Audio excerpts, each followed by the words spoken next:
नमस्कार, हमारे चैनल आपका खबरी लाल पर आपका स्वागत है। झारखंड विधानसभा चुनाव समाप्त हो गया। झारखंड में दोबारा झारखंड मुक्ति मोर्चा की सरकार बन गई। जाहिर है हेमंत सोरेन ही अगले मुख्यमंत्री होंगे, मगर एक नाम ने सबको चौंकाया, वह है जयराम महतो की जेल केम। चुनाव के पहले सभी पार्टियां अपने अपने जीत का दावा करती ही है। उसी तरह जयराम भी अपनी जीत का दावा कर रहे थे, मगर उन्होंने झारखंड के सीएम बनने का दावा नहीं किया। उनके कुछ अज्ञानी समर्थक उन्हें नेक्स्ट सीएम बता रहे थे। बीजेपी भी अपना सीएम तय बता रही थी।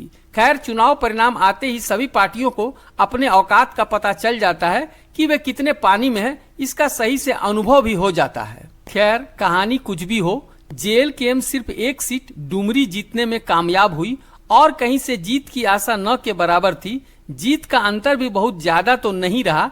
जयराम महतो जेएमएम की बेबी देवी को 10,945 वोटों से पराजित कर जेएमएम का मजबूत गढ़ को ध्वस्त कर दिया। विधानसभा चुनाव में 10,000 से ज्यादा मतों से जीत अच्छी जीत मानी जा सकती है। जयराम महतो झारखंड विधानसभा के सदस्य बन चुके हैं। अब आते हैं आगे की बात पर। तो अब समय आ गया काम का। डुमरी से जो अपार समर्थन जयराम को मिला, तो जनता की आशाएं भी बड़ी होंगी और जयराम को उन्हें पूरा करना होगा। असली प्रश्न यही आता है कि क्या जयराम जनता की आशाओं और आकांक्षाओं को पूरा कर पाएंगे, और उससे भी बड़ा सवाल कि क्या उन्हें कुछ काम करने भी दिया जाएगा या नहीं। क्योंकि झारखंड में सरकार जेएमएम की होगी और झारखंड मुक्ति मोर्चा किसी भी हाल में जयराम को और उभरने का मौका नहीं देना चाहेगी। जेएमएम नहीं चाहेगी कि जयराम कुछ ऐसा विकास कार्य या कोई ऐसा जन लुभावन काम कर दे कि अगले चुनाव में उनकी पार्टी को दोबारा जबरदस्त समर्थन पाने का मौका मिले। हालांकि जेल केम के मैदान में रहने से जेएमएम को जबरदस्त फायदा हुआ। लगभग 1 दर्जन सीटों पर जेल केम की उपस्थिति ने आजसू को सीधा नुकसान पहुंचाया और इसका ही परिणाम रहा कि आजसू प्रमुख सुदेश महतो भी सिल्ली सीट हार गए। केवल एक सीट मांडू से आजसू के निर्मल महतो जीतने में कामयाब हुए, वो भी मात्र 231 वोटों के अंतर से। झारखंड में सबसे कम अंतर से जीत वाली सीट भी यही रही। ऐसे में क्या झारखंड मुक्ति मोर्चा जयराम की पार्टी जेल केम को उभरने का मौका देगी?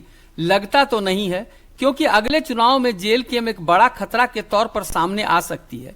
इसका अंदाजा कुछ सीटों के नाम से जाना जा सकता है, जहां से जेल केम 40,000 वोटों से ज्यादा वोट लाने में कामयाब हुई। वे सीटें हैं डुमरी, मांडू, रामगढ़, बेरमो, गोमिया, चंदनक्यारी, टुंडी, सिंदरी, सिल्ली, ईचागढ़ और सरायकेला। पिछले लोकसभा चुनाव में जयराम की पार्टी निर्दलीय लड़कर 8,50,000 वोट लाने में कामयाब हुई थी, जबकि विधानसभा चुनाव में कुल 10,50,000 वोट लाकर अपने वोटों में 2 लाख की वृद्धि करने में कामयाब हुई। मगर यहाँ गौरतलब है कि लोकसभा चुनाव में कुल 8 सीटें, जो कि लगभग 45 विधानसभा सीट के बराबर है, जबकि विधानसभा चुनाव में 70 विधानसभा सीटों पर अपने प्रत्याशी खड़े किए और 10,000 से कम वोट लाने वाली सीटों की गिनती भी बहुत है, जैसे गोड्डा, घाटशिला, चकरधरपुर, बरकट्ठा, मनोहरपुर, पोटका, जामताड़ा, महगामा, जमुआ, झरिया आदि। इन सीटों पर मिले मतों की कुल संख्या देखी जाए तो ये भी लगभग 2 लाख के बराबर है।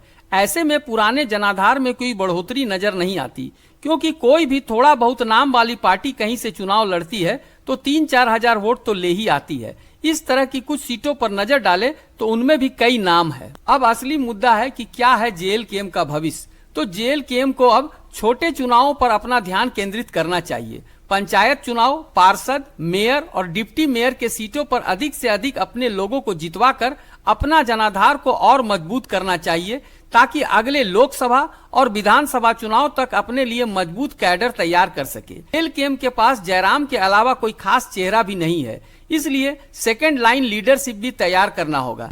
तभी जेल केम अगली बार के चुनाव में कोई करिश्मा दिखा सकती है, अन्यथा अकेले जयराम कुछ खास नहीं कर पाएंगे। क्योंकि सिर्फ एक विधायक के बल पर इस बार जयराम कुछ खास नहीं कर सकते, या यूं कहे तो जेएमएम कुछ करने नहीं देगी। सरकारी कागजों में उलझाकर, फंड रोककर और बहुत सारे दांव पेच लगाकर जयराम को धीरे धीरे साइड लगाने की कोशिश की जाएगी। आपका क्या मानना है कि क्या जयराम को आगे बढ़ने का मौका जेएमएम देगी, या फिर जयराम को अब छोटे स्तर के चुनावों पर ध्यान देते हुए अपने पार्टी का जनाधार लगातार बढ़ाना चाहिए?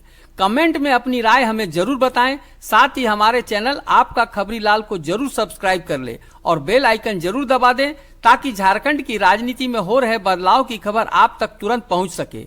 धन्यवाद।